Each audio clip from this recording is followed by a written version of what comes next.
নাবিদিন মৌসুম। সো কল্পনা করেন আপনি আপনার কোম্পানির জন্য একজন সফটওয়্যার ইঞ্জিনিয়ার হায়ার করবেন।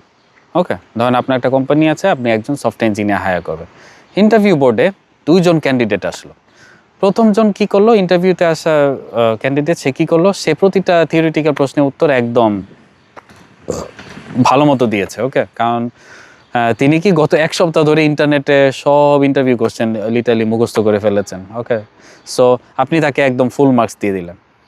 কিন্তু ইন্টারভিউ শেষ হওয়ার পর আপনি তাকে কি রিয়েল লাইফের একটা ক্র্যাশ করা সার্ভার লেটসে আপনি ফিক্স করতে দিলেন, এবং সেখানে গিয়ে তিনি কিন্তু সম্পূর্ণ ব্ল্যাঙ্ক হয়ে গেল। কারণ এই যে আপনার বাস্তব যে সমস্যাটা, সেটা তার আসলে মুখস্থ করা গাইডের কোথাও লেখা ছিল না। ওকে, এখন অন্যদিকে আমার যেই সেকেন্ড ক্যান্ডিডেট আছে, হয়তো সে সব থিওরি মুখস্থ বলতে পারে নাই, সে সব কোশ্চেন পড়েও আসে নাই, কিন্তু বাস্তব যেই সমস্যাটা আছে সেটা কিন্তু দেখা মাত্রই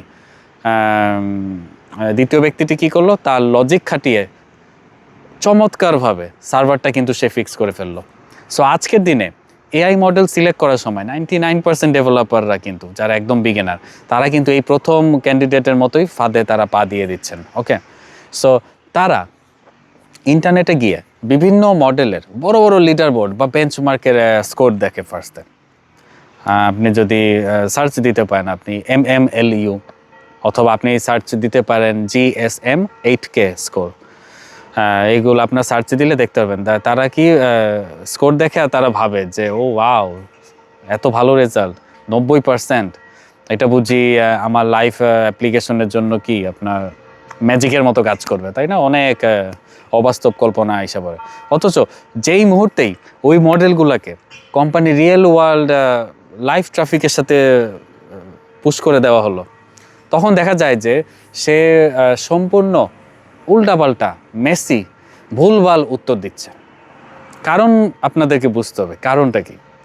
মডেলটা ওই নির্দিষ্ট পরীক্ষার প্রশ্নের উপর ওভারফিটেড ছিল, কিন্তু বাস্তব যখন অবস্থা হলো, বাস্তব লাইফ যখন আসলো, তখন বাস্তব পৃথিবীর যেই কমপ্লেক্সিটি আছে সেটা সামলানোর মেধা কিন্তু তার মধ্যে ছিল না।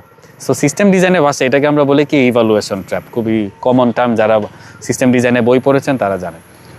আর একজন এআই আর্কিটেক্ট হিসেবে এই ফাঁদ কিন্তু আপনার জন্য খুবই ইম্পর্ট্যান্ট।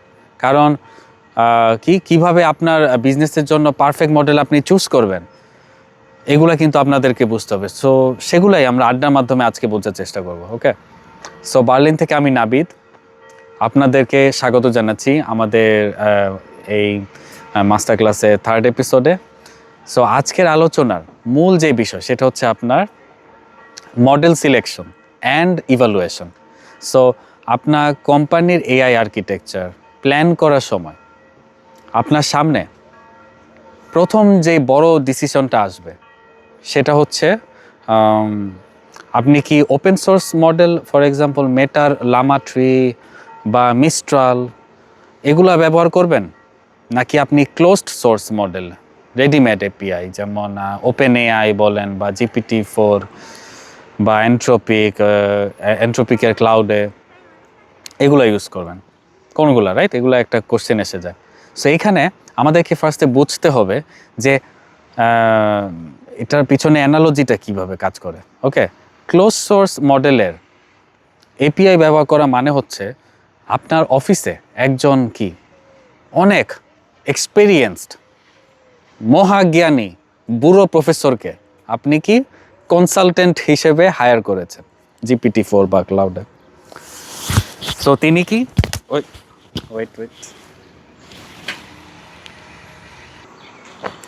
সো তিনি কি করে, তিনি সব জটিল লজিক বোঝার চেষ্টা করেন, কিন্তু প্রতিবার তাকে কোনো প্রশ্ন করলে তিনি কিন্তু মোটা অঙ্কের একটা বিল চেয়ে বসে। প্রফেসর না, বিশাল ব্যাপার, এত বছরে অভিজ্ঞতা। সো এবং তিনি তার নিজের স্পিডে একটু ধীরে ধীরে সে উত্তর দেয়। ওকে, প্রফেসরকে চাইলে আপনি জোর করে কাজে বসাতে পারবেন না, রাইট? তার একটা ব্যাপার আছে। সো অন্যদিকে ওপেন সোর্স মডেল ব্যবহার করা মানে হলো যে আপনার নিজের সার্ভারে একজন ইয়াং প্রচণ্ড এনার্জেটিক একজন, আপনি কি ফার্স্ট ইন্টার্নকে স্থায়ী চাকরি দেওয়া একটা অবস্থার মতো আর কি, লামাট্রি ফর এক্সাম্পল। সো সে প্রফেসরের মতো হয়তো এত মহাজ্ঞানী না, কিন্তু তাকে যদি আপনি প্রপারলি গাইড করেন, সে খুব কম খরচে অবিশ্বাস্য স্পিডে আপনার কাস্টমাইজড কাজগুলো কিন্তু সে করে দিতে পারবে। ওকে, সো একজন সিস্টেম আর্কিটেক্ট হিসেবে এখানে 3টি বড় ডোমেনে আপনাকে এই ট্রেড অফগুলো হিসাব করতে হবে। ওকে, সো ফার্স্টে সব থেকে ইম্পর্টেন্ট যেটা অনেকে ইগনোর করে, স্পেশালি বাংলাদেশে আই থিঙ্ক, সেটা হচ্ছে ডেটা প্রাইভেসি অ্যান্ড তার control. Okay, data privacy and control. So আপনি যদি কোনো ব্যাংক বা মেডিকেল প্রজেক্টে কাজ করেন যেখানে কাস্টমারের ডেটা থার্ড পার্টি কোনো সার্ভারে পাঠানো সম্পূর্ণ ইলিগাল, যেমন ইউরোপে কি আছে আপনার জিডিপিআর আছে, রাইট? বা আপনার জিডিপি আপনার সার্চ দিতে পারেন, আপনার পাবেন। ওকে, সো সেখানে কি ক্লোজ সোর্স আপনার যে এপিআই আছে সেটা ব্যবহার করা মানেই হচ্ছে যে আপনার আইনি ঝুঁকি। ওকে, সো আপনার একমাত্র অপশন হলো তখন একটি কি ওপেন সোর্স মডেল, এবং এই ওপেন সোর্স মডেল এনে নিজের সিকিউর ক্লাউড ইনফ্রাস্ট্রাকচারে সেলফ হোস্ট করা। ওকে, এটা একটা গেল। সেকেন্ড যেটা আসে সেটা হচ্ছে আপনার ল্যাটেন্সি আর থ্রুপুটের যেই ব্যাপারটা। সো ক্লোজড এপিআই এর সার্ভার যখন আপনার কি কখন ডাউন হবে ফর এক্সাম্পল, বা কখন তাদের রেট লিমিট শেষ হবে, তার কন্ট্রোল কিন্তু আপনার হাতে নাই, রাইট? কিন্তু ওপেন সোর্স মডেল যদি আপনার লেটস সে নিজস্ব জিপিইউতে রান করে, আপনি কিন্তু প্রতি সেকেন্ডে কত টোকেন জেনারেট করবেন এবং তার ফুল কন্ট্রোল কিন্তু আপনার হাতে। সো এটা একটা গেল সেকেন্ড। আর থার্ড আপনার যেটা হলো সেটা হচ্ছে আপনার কি ফাইন্যান্সিয়াল কস্ট। এটা কিভাবে কাজ করে, যে এপিআই এর বিল প্রথম দিকে কম মনে হলেও ইউজার স্কেল করার সাথে সাথে কিন্তু ওইটার আপনার খরচ এক্সপোনেনশিয়ালি বাড়তে থাকে। ওকে, অথচ নিজের সার্ভারে মডেল রান করালে ফিক্সড ইনফ্রাস্ট্রাকচার কস্টেই কিন্তু লাখ লাখ ইউজার হ্যান্ডেল করা সম্ভব। ওকে, সেগুলো বোঝা কিন্তু এগুলো না বুঝে যদি আপনারা পাড়া দেন এই রোডম্যাপে, তাহলে কিন্তু খুব বিপদ হয়ে যাবে। ওকে, সেগুলো আপনাদের অবশ্যই বুঝতে হবে, দেন আপনারা ভালো মতো সিরিয়াসলি কাজ করবেন এআই ইঞ্জিনিয়ারিংয়ে। সো লিডার বোর্ডের বাইরে আসল যেই পরীক্ষাটা সেটা হচ্ছে আপনার যে এই এআইগুলোকে ইভালুয়েট করা। ওকে, সো লেটস সে আপনি ডিসাইড করলেন আপনি একজন একটা ওপেন সোর্স মডেল আপনি ব্যবহার করবেন। ওকে, কিন্তু বাজারে তো শত শত মডেল আছে, আপনি বুঝবেন কিভাবে যে কোন মডেলটি আপনার স্পেসিফিক টাস্কের জন্য সব থেকে ভালো পারফর্ম করবে, রাইট? এটা একটা বিশাল একটা কোশ্চেন, রাইট? ওকে, এবং এখানেই কিন্তু আপনার দরকার একটা প্রপার একটা ইভালুয়েশন ম্যাট্রিক্স। ওকে, সো জুনিয়র ডেভেলপাররা মডেলের অ্যাকুরেসি মাপার জন্য শুধু ইন্টারনেট বা এলএলএম লিডার বোর্ডের উপর স্কোরের উপর কিন্তু তারা ভরসা করে না। ওকে, কিন্তু একজন সিনিয়র আর্কিটেক্ট নিজের একটা কাস্টম ইভালুয়েশন ডাটা সেট কিন্তু তৈরি করতে পারে। সো ধরেন আপনি এআই এর ধরেন আপনার এআই এর কাজ হলো কাস্টমারের দেওয়া ইমেল থেকে ইমার্জেন্সি একটা টিকেট জেনারেট করা। ওকে, সো আপনি আপনার পুরনো ডেটা থেকে 500টা আসল ইমেল এবং সেগুলা পারফেক্ট আউটপুট লেটস সে কেমন হওয়া উচিত তার আপনি একটা গোল্ডেন সেট বানালেন। ওকে, এবং সেটা আপনি আলাদা করে রাখলেন।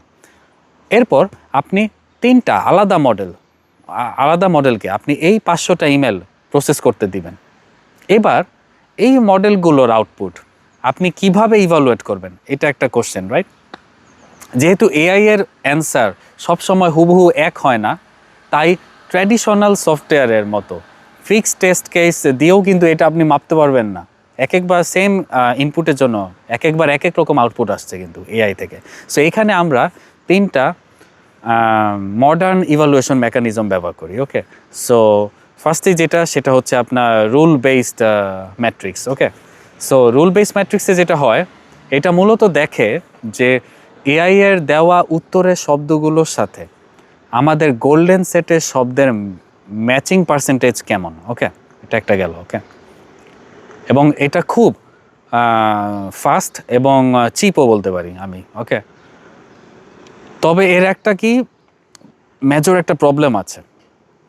এআই যদি একই অর্থ প্রকাশ করার জন্য সম্পূর্ণ ভিন্ন কোনো লেটস সে সিনোনিম ওয়ার্ড ব্যবহার করে, তাহলে কিন্তু এই ম্যাট্রিক্স তাকে 0 মার্কস দিয়ে দিবে। ওকে, দেন আরেকটা হলো আপনার কি লাইক এলএলএম অ্যাজ এ জাজ আপনি যদি ইউজ করতে চান, এটা অনেক পপুলার একটা সিস্টেম। সো আপনি একটি লেটস সে অত্যন্ত পাওয়ারফুল এবং নিউট্রাল একটা মডেল, যেমন GPT-4 নিউট্রাল মডেলকে আপনি কি জাজ হিসেবে রাখলেন, ওকে, বিচারক। সো তাকে আপনি বললেন ফর এক্সাম্পল, এখানে একটি গোল্ডেন উত্তর আছে, আর এই ছোট মডেলটি এই উত্তর দিয়েছে। তুমি একজন প্রফেশনাল অডিটর হিসেবে 1 থেকে 10-এর স্কেলে ছোট মডেলের উত্তরটির লজিক, টোন এবং অ্যাকুরেসি রেটিংটা আমাকে দিবে। এটা একটা গেল। ওকে, দেন আরেকটা হচ্ছে আপনার কি হিউম্যান ইন দ্য লুপের যেই ইভালুয়েশনটা। ওকে, ওরে রোদ। ওকে, সো সবশেষে আপনার টিমের যেই ডোমেইন এক্সপার্ট আছে বা যেসব মানুষ আছে আর কি, তারা কি করবে, কিছু স্যাম্পল চেক করে ফাইনাল কোয়ালিটিটা তারা মেকশিওর করবে যে ঠিক আছে কিনা। সো এই যে আপনার 3টা স্তরের কথা বললাম, 3টা স্তরের ইভালুয়েশনের যে পাইপলাইনটা, এটা যখন আপনি সেট করবেন, তখনই কেবল আপনি বুঝতে পারবেন যে আপনার লাইভ প্রোডাকশনের জন্য কোন মডেলটি সব থেকে বেশি রিলায়েবল।